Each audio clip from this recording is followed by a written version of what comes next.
রামচন্দ্রকৃত শারদীয়া দুর্গাপুজোর কথা বলতেই যে কথাটি আমাদের সবার প্রথমে আসে সেটি অকাল বোধন। তো বোধন শব্দটির অর্থ কী এবং কেন সেটি অকাল, অকালে কেন প্রথম? বোধন শব্দটির অর্থ জাগরিত করা। অকাল বোধন অর্থাৎ যথা সময়ে নয়, যে সময়ে হওয়া দরকার সেই সময়ে না হয় এমন একটি সময় হচ্ছে যে সময় সেটি হওয়ার কথা নয়, তাই অকাল বোধন। এবার প্রসঙ্গ হচ্ছে যে অকাল বলতে কি বোঝানো হয়েছে।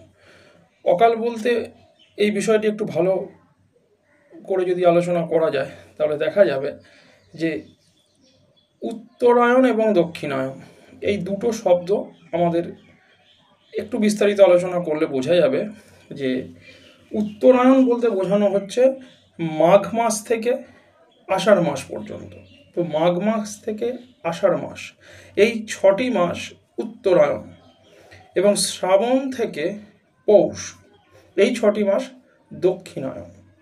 উত্তরায়ণ দেবতাদের কাছে দিবাভাগ, দক্ষিণায়ন দেবতাদের কাছে রাত্রকাল। তো এই যে রাত্রকাল অর্থাৎ রাত্রি সময় যদি ধরে নেওয়া হয় তাহলে শ্রাবণ থেকে পৌষ এই যে সময়টা, এর মাঝে দুটো সময় আসছে, দুটি মাস আসছে, একটি ভাদ্র আর একটি আশ্বিন।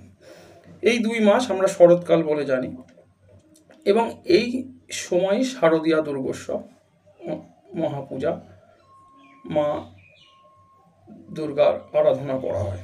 এবার আরাধনা করার পূর্বে যেহেতু শয়ন অবস্থা অর্থাৎ শায়িত আছেন, মাকে জাগরিত করা হচ্ছে। যেহেতু এটি অকাল অর্থাৎ শয়ন এর সময়, সেহেতু অকাল বোধন অর্থাৎ অকালে জাগরিত করা। তাহলে কেন জাগরিত করা হচ্ছে না? জাগরিত করা হচ্ছে দেবীকে আরাধনা করার জন্য, যে দেবীকে তুষ্ট করার জন্য।